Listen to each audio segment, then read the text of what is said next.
Boa tarde, em amor vos saúdo, espero-vos bem. Pois bem, já passámos metade do mês de maio, o primeiro dos 4 meses seguidos profundamente intenso e transformador. Aliás, podemos sentir que este ano 2020 vai efetivamente estar alinhado em 3 trimestres. O primeiro até abril, em que a energia também foi em crescendo, a trazer-nos desafios, a trazer-nos o convite ao mergulho. Agora temos 4 meses, maio, junho, julho e agosto. Vão ser 4 meses energeticamente muito intensos, dos quais vamos sair completamente transformados. E depois vem setembro, outubro, novembro e dezembro, para nos assistir no integrar de toda essa transformação, na manifestação do dia a dia, na nossa cocriação, para em verdade 2021 ser o ano em que vamos vibrar o chakra da raiz. Porque este ano, como eu já vos tinha dito em 2019, estamos a dar vida, estamos a reconectar-nos ao chakra estrela da Terra. E eu hoje venho falar convosco de um assunto que já cheguei a falar com algumas pessoas e até num dos cursos em que costumo ministrar, mas recebi pedidos nesse sentido e então venho falar convosco sobre os desafios com o corpo. Primeiro que tudo é importante nós percebermos que o nosso corpo é um templo, é o nosso templo. É o templo da alma, é o templo também da manifestação do princípio criador Mãe Pai Divinos. É o templo dos códigos de luz, som e criação. Porque muitas vezes as pessoas também me perguntam o que é isso dos códigos de luz, som e criação.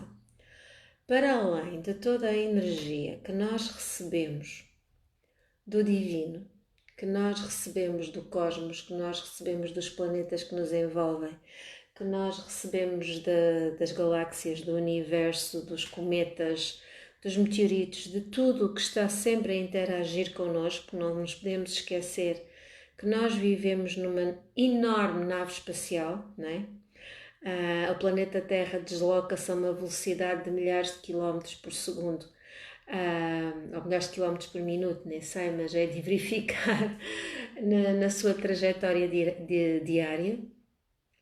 Nós é que não nos apercebemos desse movimento, mas estamos numa imensa nave espacial. E obviamente a cada instante estamos a receber energia de todos os confins do universo por onde o planeta passa na sua elíptica.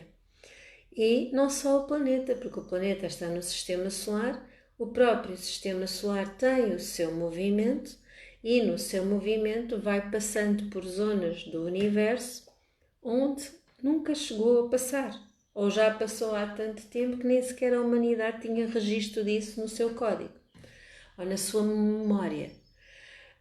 Mas nós também recebemos códigos de luz, som e criação da ressonância de Schumann, ou seja, do bater do coração de Gaia, do bater do coração do planeta.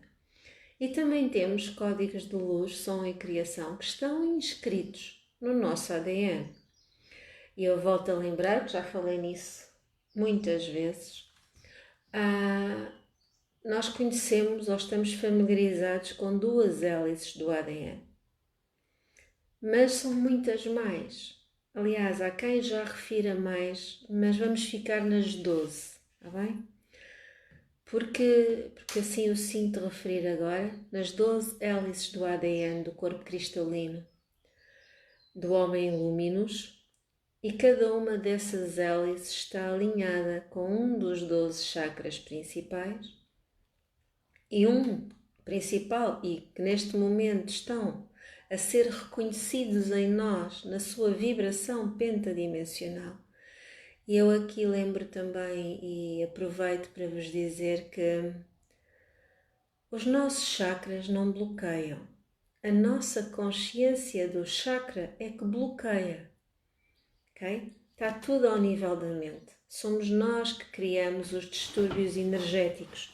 Porque a partir do momento que nós decidimos viver em consciência de terceira dimensão, a humanidade aceitou viver com 2 hélices de ADN e com 7 chakras ativos, para nos mantermos em contacto com a nossa essência divina. Mas a verdade é que essa foi uma decisão tomada pela humanidade que teve repercussões ao nível de todos os corpos.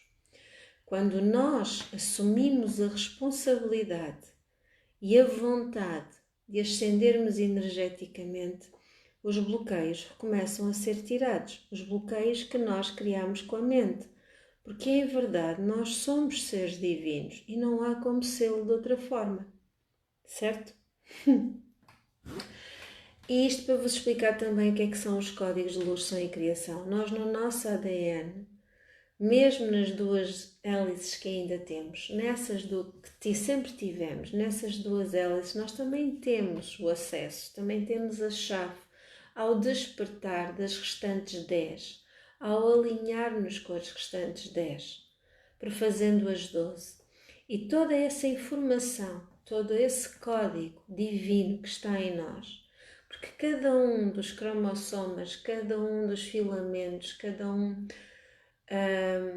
dos minúsculos detalhes, se nós assim quisermos referir, do nosso ADN, tem uma impressão divina, tem um registro que nos liga a tudo o que nós representamos, porque em verdade o ser humano é um fratal do divino a operar na Terra, no seu corpo físico, porque ao nível da alma, a nossa alma é um fratal do princípio criador Mãe, Pai divinos, mas um fratal imenso. Há muitos tamanhos de fratal, há do mais ínfimo ao mais exponencial.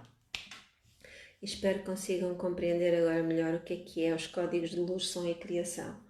Digamos que é toda a energia que nós temos em nós, que nós recebemos e que nos abre ao divino manifestado em nós, ok? E agora queria falar sobre o corpo, sobre o nosso templo. As borboletas andam incansáveis e andam a namorar, andam sempre aos parzinhos. São maravilhosas.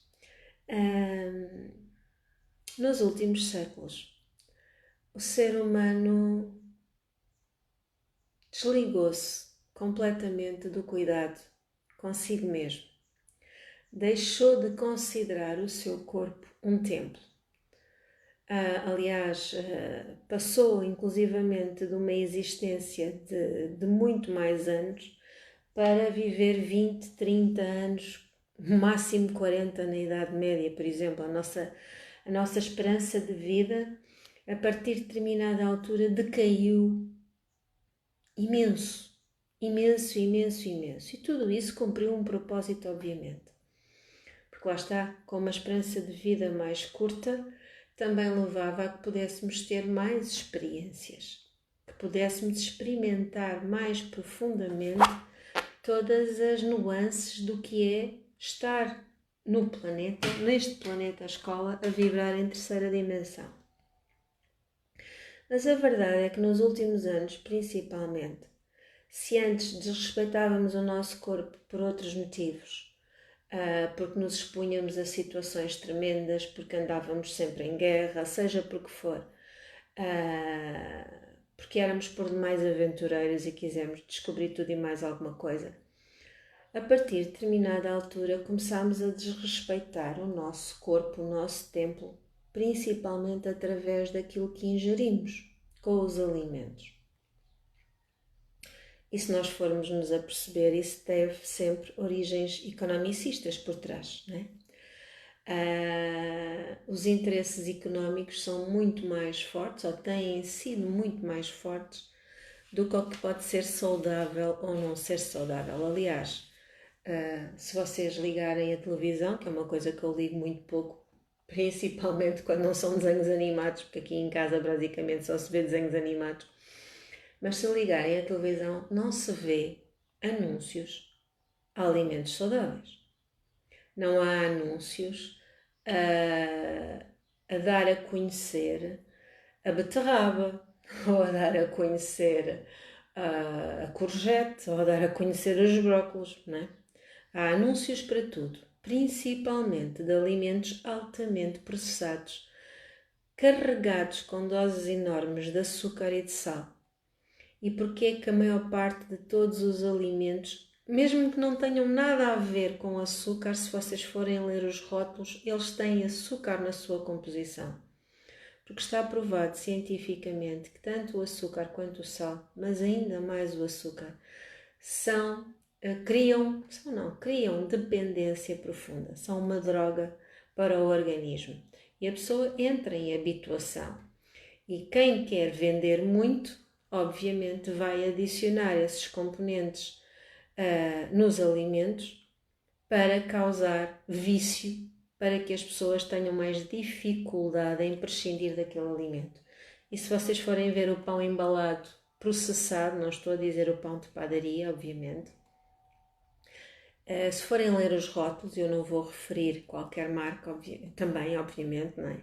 Se forem ler os rótulos, nós sabemos que o pão precisa de 2 ou 3, consegue-se fazer pão com 2 ingredientes, mas pode-se fazer o pão com 3, 4 ingredientes e é um pão. Pronto, mesmo para quem come pão com glúten, que não é o meu caso. Mas quem quer comer pão com glúten, facilmente, com 3, 4 ingredientes, faz pão. Farinha, água, um pouco de azeite ou gordura e sal. E faz pão. Ponto final. Quando vão ler a descrição do que compram, principalmente aqueles que já vêm embalados de fábrica, têm uma lista enorme. São dezenas e dezenas de ingredientes. E eu muitas vezes pergunto-me onde é que está o pão. Não é? Mas isso sou eu. Mas isto para vos dizer que cada vez mais o nosso corpo está-nos a pedir consciência, está-nos a pedir que voltemos a honrá-lo. Também por isso mesmo, cada vez mais surgem doenças complicadas, autênticas epidemias, essas sim, a diabetes, o cancro, até o Alzheimer. Cada vez mais está provada a ligação de todas essas doenças, a obesidade, de todas essas doenças com a alimentação. Mas a verdade é que o ser humano também criou defesas, né? E muitas vezes usa a alimentação como uma defesa, como um refúgio. Quando o nosso corpo físico, quando o nosso corpo emocional não está saudável, ou está em falta com alguma coisa, ou não se está a honrar, onde é que nós nos vamos refugiar? Vamos nos refugiar nos alimentos. E temos tendência, por isso é que quando às vezes andamos na moda de baixo, como se costuma dizer, temos tendência a comer muito mais. Há outras pessoas que têm tendência, quando estão extremamente nervosas ou estressadas ou cansadas, a quase deixarem de comer. Ou seja, levamos-nos aos extremos, seja de uma forma, seja de outra. É muito fácil haver pessoas que em situação de stress atingem magreza extrema e haver outras que em situação de stress adquirem peso imenso. Mas ainda há outras questões sociais por trás. Uma mulher, por exemplo, e isto é mais fácil acontecer nas mulheres, se bem que também acontece nos homens, porque os homens também não são insensíveis a estes fatores, muito pelo contrário. Já vou ter companhia. Se uma mulher não se consegue aceitar e vibrar na sua energia feminina, na sua energia sensual e sexual, muitas vezes vai escolher refugiar-se num peso extremo ou num peso excessivo. E porquê? Porque, de certa forma, considera que ao não estar nos parâmetros do que a sociedade atribui de desejável ou elegante, que vai ser menos apetecível ao sexo masculino. Como tal, vai estar protegida de avanços nesse sentido. E, como tal, também não tem que se confrontar com o trabalhar essa parte em si, ou com o aceitar essa parte em si. Há muitas mulheres, há muitas pessoas, seja mulheres e seja homens, mas nisto é mais principalmente as mulheres. Há muitas mulheres que usam o peso como uma defesa. Também foi muitas vezes aceite ao longo dos últimos séculos que qualquer pessoa que é mais mediúnica necessita de peso para estar protegido das energias. E era muito fácil antigamente verem médiuns ou verem pessoas a trabalhar com as energias que eram pessoas com muito peso. Hoje em dia isso já não acontece. Tal como acho que hoje em dia cada vez mais não é a forma como estamos ou como vestimos ou como aceitamos o nosso corpo que nos rotula se somos espirituais, isto é o termo que a sociedade dá, ou não. Porque aqui não é uma questão de espiritualidade, é uma questão de divindade. Nós somos seres divinos a exercermos. E eu já vos disse várias vezes que eu não me encaixo minimamente nos padrões da sociedade da forma de um professor espiritual, entre aspas, ou de alguém que ensina alguma dessas coisas a outros ou passa ferramentas, deve ser ou deve-se exercer ou deve fazer seja o que for. Eu não encaixo, porque eu gosto de maquilhar, porque eu uso saltos altos, porque eu visto a roupa que me apetece. Tal como muitas vezes também não encaixo no padrão de professora. Se é que há esse padrão, também há escolas e escolas. O que foi? Então tens que ir à procura dos teus unicórnios. Pede ajuda à maninha, pede, para encontrares a tua história. Não deixaste na cozinha, bebê? Não. Oi, tens a certeza? Olha que eu acho que sim. Vai lá ver se encontras os teus unicórnios, vai. Uau. Queres estar comigo? Pois, claro. Queres encontrar com a mãe? Já vamos encontrar as duas, está bem? Agora deixa só a mamãe acabar esta conversa que está aqui a ter, pode ser? Lá um bocadinho. Deixa lá a mamãe ter É só mais um bocadinho, tá? Mas deixa lá. Viram que não vai demorar muito mais tempo. Ou seja, o ser humano, e neste caso como o feminino, porque nesta era o sagrado feminino está a ser convidado a resgatar-se. Não fugiu nada, nós já vamos encontrar. E quando o ser... Eu quero a minha história. Já chega, já vamos, está bem? Mamãe. Deixa a mamãe falar agora, está bem? Mamãe. Estão pessoas a ouvir a mamãe. O carro a minha história. Não, o carro de bombeiros não levou nada à tua história, está descansado. Para o espetáculo. Não foi para lá nenhum. Sim.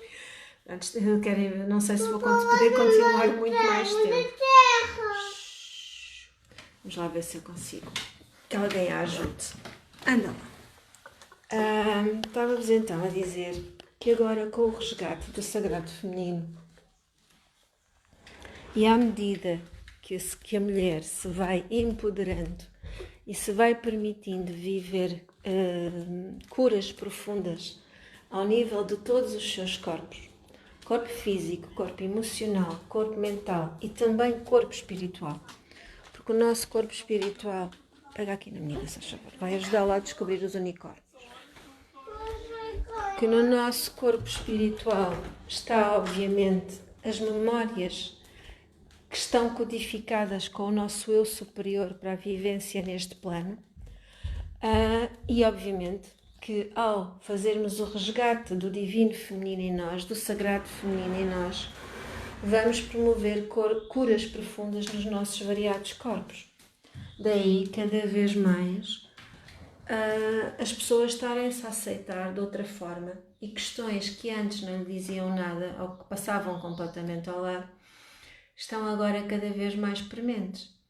Uma delas é o cuidado consigo mesmas, é o cuidado com a sua própria energia, é o cuidado com a sua alimentação e é também o desmistificar de crenças limitadoras face ao corpo.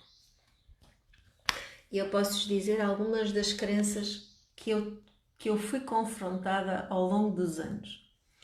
E acho que vou ter que depois fazer uma segunda parte, que este vídeo é capaz de ficar bastante longo. Eu quando era criança, principalmente a partir dos 9 anos, porque eu fui menstruada muito cedo, eu engordei bastante. Já era alta, fui uma criança alta, grande e forte. Obviamente, vocês sabem como é que são tratadas as crianças quando são fortes, não é? A todo o tipo de insultos, todo o tipo de marginalização. Por volta seja pelos colegas, seja também pela família, porque também era. Aliás, nem vale a pena referir, pronto, são outras questões e não vale a pena referir. E não é por nada, não tenho ressentimento para com ninguém, muito pelo contrário, sou profundamente grata a todas as experiências, mas são muitas pessoas que me ouvem e não há necessidade de às vezes referirmos determinados aspectos. E quando chegou os meus 14 anos, para acompanhar o meu irmão, que era mais novo que eu, quase 9 anos, eu entrei no Karaté. E isso permitiu-me descobrir algo que eu me apaixonei. Gostava imenso da prática. Como era muito, muito alta e forte, treinava com os mais velhos, ou seja, treinava com os homens.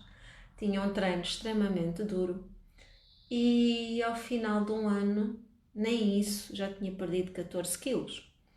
Ou seja, aos 15 anos para aí tinha o peso que eu fui mantendo mais ou menos toda a minha vida e já mesmo aos 40 anos. Andava sempre nos 56, 57, andava ali. Inclusivamente depois de engravidar, perder o bebê aos 41, eu voltei a esse peso. Quando engravidei do Rafael, era o peso que eu tinha. Engravidei imenso, engordei imenso, porque tive 3 gravidezes de risco. E aqui fica também um alerta. No outro dia recebi uma mensagem de uma avó que me perguntava que estava muito feliz porque o neto tinha nascido, mas tinha sido cesariana, se isso ia ter algum impacto no seu crescimento e no seu desenvolvimento. Não tem impacto nenhum. Às vezes é mais fácil haver impactos negativos, ok? Às vezes é mais fácil haver impactos negativos quando há partes normais e, por exemplo, usam fórceps ou outras coisas que tais, porque podem pressionar o crânio, não é? Do bebê e provocar lesões. Com a cesariana não há a mínima questão de não haver desenvolvimento. Ainda há muita desinformação e lá está, crenças que são criadas que uma mulher que tem os filhos de cesariana não é mulher. Também me deparei com isso. E eu, não foi por vontade minha, eu tinha dito à minha obstetra que queria ter, aliás, quando foi a minha primeira filha, eu até nem queria epidural, não queria nada, mas a vida entendeu que tinha que ser diferente. Tanto que ela, 2 dias antes de nascer, eu estava com um abscesso fortíssimo e ela teve tanta fome que eu não conseguia comer e eu sentia a dar tantas voltas dentro da barriga que sentia uns puxões tão grandes que disse logo à médica que alguma coisa não estava bem. Ela na altura ficou assim, não acreditou muito, porque lá está, a mãe de primeira água, às vezes, não é? Pode exagerar. Por acaso não foi o meu caso, que assim que entrei em trabalho de parto perceberam logo que cada vez que eu tinha uma contração, a bebê deixava de respirar. Ou seja, tinha muitas voltas de cordão. Imediatamente tivemos que passar para uma cesariana de emergência. Pronto. E depois disso, como perdi o bebê e tive que fazer dilatação e cortagem, o Rafael também era um bebê muito grande e eu já tinha tido uma cesariana e já tinha 43 anos, optou-se pela segunda cesariana. E ele acabava por ter também, os meus filhos gostam todos muito de colares, foi a escolha deles. Eles é que sabem o que é que tiveram que processar com essas experiências. Não nos cabe a nós compreender, só nos cabe aceitar. E o terceiro filho também foi por cesariana, porque lá está, foi 15 meses depois de ter sido mãe, fui mãe de novo. Ou seja, fui mãe aos 33, aos 43, aos 44 e perdi um filho aos 41. E acabei por ter 3 cesarianas. E não sou menos mulher por isso, por ter tido 3 cesarianas. Tenho 3 filhos saudáveis. que têm um desenvolvimento absolutamente normal e isso não tem nada a ver. Mas agora, falando do corpo, e vocês podem procurar aqui na página da Viagem ao Centro do Eu, se forem aos vídeos, eu já deixei vários vídeos sobre a gravidez, sobre o pós-gravidez, sobre inclusivamente o processo do querer engravidar, sobre isso tudo. São assuntos que já foram tratados. Mas agora queria-vos referir que quando eu comecei a dar aulas com 21 anos. Eu já fiz os 22 anos a dar aulas porque eu entrei para a escola com 5, entrei para a faculdade com 17, ou seja, foi sempre tudo um bocadinho mais cedo. E nos primeiros anos de dar aulas as pessoas comentavam sempre: mas tão novinha, tão elegante e não tem rugas e não isto e não aquilo. E, deixa ver, quando chegar aos 30 anos isso muda. E eu ouvia aquilo e passava-me ao lado. Quando chegaram aos 30 anos, veio a mesma conversa. Depois já não era aos 30, era aos 40. Não era aos 30 ainda não era mãe. Disse, depois de engravidar vai ver que isso tudo muda, já nunca mais vai conseguir ter esse peso e ser assim tão elegante. Tive a minha filha, voltei a recuperar o peso, depois começava a ouvir as conversas, os comentários. E agora quando chegar aos 40 é que vai ver. Se isto de escolas diferentes, porque ser professor tem destas coisas, não é? A minha filha tinha 3 anos quando eu efetivei. Ou seja, se eu fui mãe aos 33, foi aos 36, 37 anos que eu efetivei. Comecei a dar aulas aos 22, por isso podem ver aos 21, podem ver quantos anos eu andei a saltar de sítio em sítio e as conversas que eu ia ouvindo. E na escola onde efetivei, no início também ainda ouvi alguns comentários, mas depois começaram a desistir. Porque lá está, nós só vivemos aquilo que nós queremos viver, mas muitas vezes nós deixamos-nos condicionar pelas crenças dos outros e assumimos isso como uma realidade em nós. Ok? Então, aos 30 eu continuava com o meu peso dos meus 56, aos 40 continuava com o meu peso dos meus 56. Vocês veem que eu agora já tenho aqui várias rugazinhas de expressão, sempre tive algumas, porque eu sou uma pessoa muito expressiva, rio muito, brinco muito, obviamente isso faz marcas no rosto. E a testa também já começa a ter, mas continuo a ter um pescoço liso, não tenho propriamente rugas no pescoço, e se tivesse, tinha. Mas a verdade é que já estou quase com 50.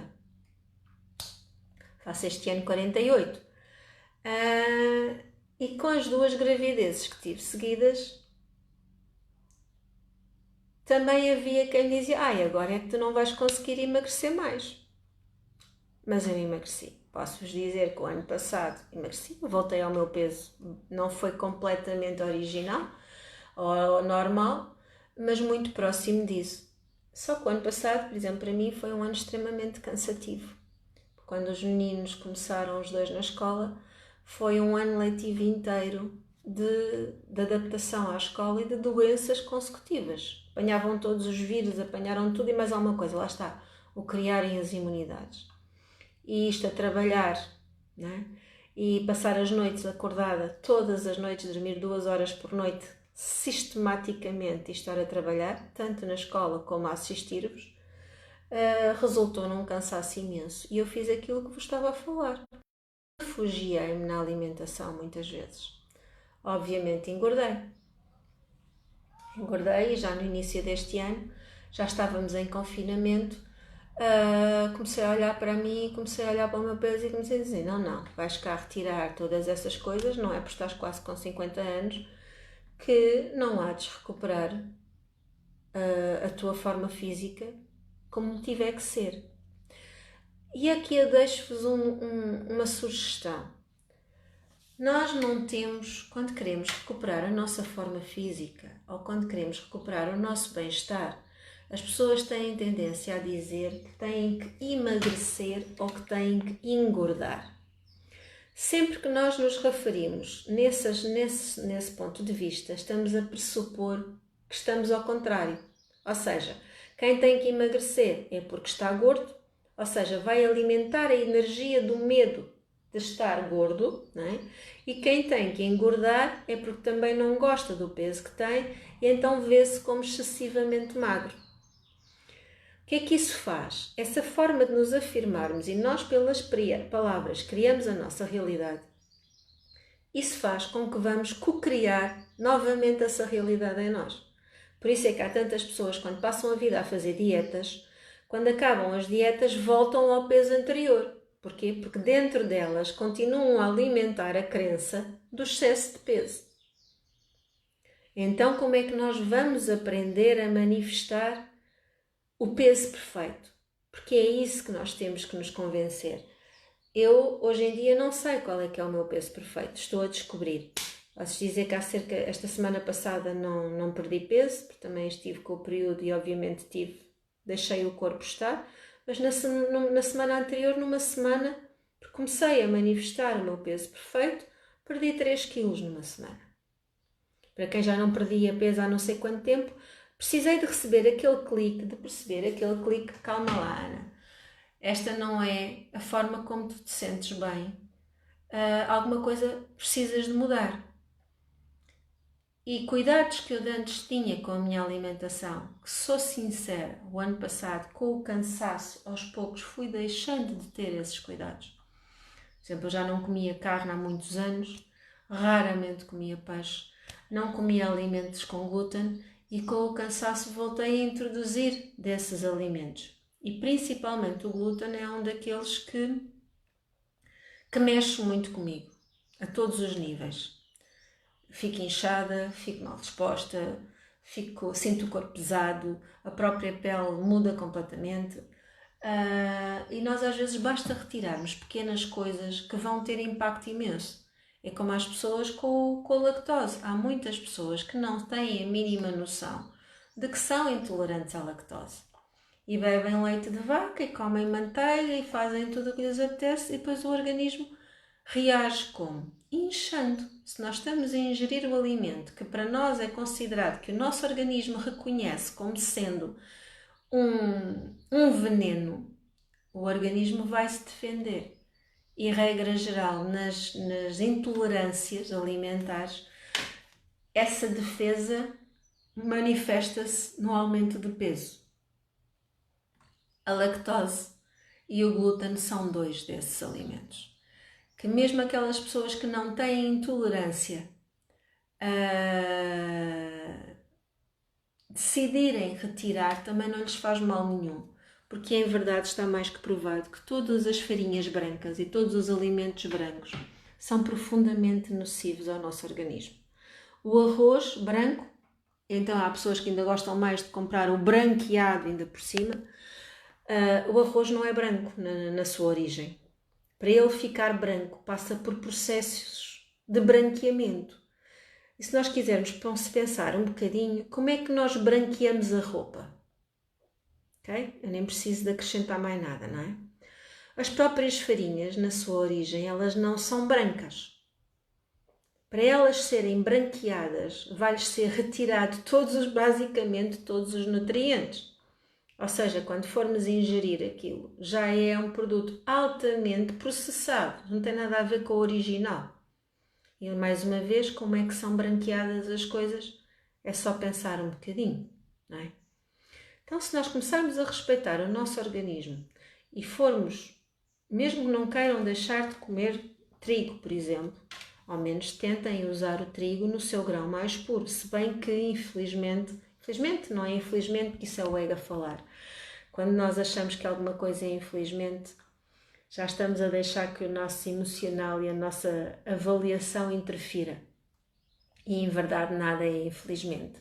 Tudo acontece por um bem maior e tudo acontece porque nós escolhemos viver essa experiência e passar por essa lição de vida. Ou seja, com a massificação da produção, não é? Há muitos alimentos que antigamente tinham o seu tempo de crescimento, hoje em dia são completamente acelerados com os transgénicos, com adubos, com mudança genética no próprio alimento. E isso traz implicações ao nosso organismo. O trigo foi um deles. Portanto, se nós comermos espelta, não nos faz mal. O espelta é um grão primário do trigo que não conseguem fazer mutação genética. E depois temos o trigo em si, que já foi muito sujeito à mutação genética. Né? O trigo, a soja, é muito difícil encontrar no mercado soja que não seja transgénica, por exemplo. E há muitas pessoas que gostam de beber o leite de soja por substituto ao leite de vaca e não é a melhor das bebidas porque tem implicações profundas ao nível do metabolismo do organismo e até ao nível do impedir da absorção das vitaminas do complexo B. E muitas vezes as pessoas não têm noção disso. E depois vem o cansaço extremo, vem os esgotamentos e não compreendem porquê. A nossa alimentação traz-nos esses efeitos. Quanto mais nós nos encharcarmos de açúcar, de gorduras saturadas e de sal e de alimentos transgénicos, mais facilmente... Já vou arranjar. Já vou ver o que é que vocês vão preparar. Não, agora não comprei nada disso. Não tenho. Mais facilmente, obviamente, temos o organismo a reagir, não é? E ele reage defendendo-se. E se nós não nos estamos a nutrir, porque em verdade nos últimos centenas de anos o ser humano passou a alimentar-se. Tu vais falar. Já vou parar de falar. O ser humano começou-se a alimentar no sentido de encher a barriga, não no sentido de se nutrir. Por isso é que a nossa alimentação se tornou tão desrespeitosa do nosso próprio organismo e muitas vezes também ingerimos quantidades muito superiores àquelas que necessitamos. Encontrar o equilíbrio é muito importante, mas acima de tudo é importante percebermos como é que está a nossa visão de nós próprios, como é que está o nosso honrar-nos. Porque se o ser humano, se o ser não se ama, vai se escudar na alimentação como uma defesa. E tanto pode fazê-lo privando-se de comer e vivendo a magreza extrema, como pode fazê-lo comendo demais e depois vivendo o desamor ainda maior por si, não é? Porque quanto mais se olha ao espelho e não gosta do que vê, menos se vai amar. Porque se já não está bem, fica pior ainda consigo mesmo. Então hoje queria-vos deixar esta mensagem para ponderarem em vós mesmos. No outro dia poderei vir responder a questões que se quiserem fazer nesse sentido. Eles vêm pedir para a mãe lhes dar atenção. E com toda a razão. Procurem nas vossas crenças, porque nós alimentamos crenças da sociedade, ok? E eu sou a primeira que vos digo, não é por sermos mães de muitos filhos ou sermos mães que temos que deixar de ter um aspecto de cuidado ou que já não é possível voltar a ter o aspecto que tínhamos ou que era nosso ou que nos é natural. Porque muitas vezes isso acontece porque as pessoas à nossa volta acreditam que depois que com a maternidade se perde, não é? Com a maternidade a mulher fica com barriga, fica com útero, fica com isto, fica com aquilo e não é verdade. Nós só vamos ficar com aquilo que nós acreditarmos que vamos ficar. Por isso, permitam-se curar as vossas crenças limitadoras. Permitam-se manifestar o vosso peso perfeito em vez de estarem preocupados se querem emagrecer ou se querem engordar, ok? Basta perguntarem ao vosso corpo qual é o peso perfeito. Peçam, respirem profundamente, meditem, peçam que vos seja retirado o ego, o medo e a resistência e peçam ao vosso corpo para vos dizer qual é o vosso peso perfeito. E o valor que ouvirem é o valor que é, mesmo que vos pareça impossível de lá chegar. Se concentrarem todos os dias, se alimentarem a acreditar e a honrarem o vosso corpo com alimentos saudáveis, obviamente. Quanto mais naturais forem os alimentos, mais puros da sua origem, melhor faz ao vosso organismo. Porquê é que comer legumes é mais saudável do que comer carne ou peixe? Porque para além de hoje em dia as carnes, principalmente, e já também fazem com o peixe, porque o peixe que é de piscicultura também já é alimentado com, com hormonas para crescer mais rápido, não é? Mas com a carne isso é absolutamente horrível. Nem vale a pena dizer outra coisa. O que os animais são sujeitos é um processo absolutamente horrível. E quando um animal chega à nossa mesa, ele está em decomposição. É um cadáver. Certo? Vamos pôr as coisas como são. Ele já foi morto, é um cadáver que nós estamos a cozinhar. Com os vegetais e com a fruta isso não acontece. Porque o vegetal, mesmo depois de cortado, e a fruta depois de colhida, mantém energia de vida. E vocês sabem perfeitamente que se colocarem as sementes da fruta na terra, ela pode dar origem a novas árvores. E se até na alface colocarem as folhas ou o olhinho na volta na terra, depois de tirarem folhas, ela volta a dar, não é? Volta a crescer, porque os vegetais mantêm a vida em si. Quando nós nos alimentamos de alimentos menos processados e mais puros, estamos a nutrir-nos de vida, ok? Estamos a nutrir-nos de energia viva. Enquanto que quando comemos... Já vou, filho, só um bocadinho. Enquanto que quando comemos carne ou peixe já em decomposição, além de estarmos a nutrir de tudo o que fizemos ao animal, porque a energia ficou remanescente nos tecidos, não é? Além disso tudo, também estamos a alimentar de todas as hormonas que lá foram deixadas, para que eles crescessem mais rápido. Por isso, honrem o vosso corpo, amem-se profundamente, mas comecem por se amar profundamente. Façam o exercício do espelho, olhem-se diariamente ao espelho e sejam capazes de dizer nos vossos olhos: eu amo, eu aceito-me, eu perdoo-me, eu honro, eu mereço, eu sou. 3 vezes olhar bem olhos nos olhos. E depois, façam escolhas. Dia a dia, não precisa de ser tudo de uma vez. Deem um passito a passito, ok? Deem pequenos passos no sentido de se honrarem e de se nutrirem. Não queiram encher a barriga para deixar de ter fome. Aprendam a nutrir-se com alimentos saudáveis e com... Ainda bem que tu estás cheio de fome. E com energia viva. Cuidem do vosso templo para efetivamente também se poderem alinhar e manifestar o divino em vós. Honro-vos profundamente todas as vezes. Fiquem bem. Gratidão, gratidão, gratidão.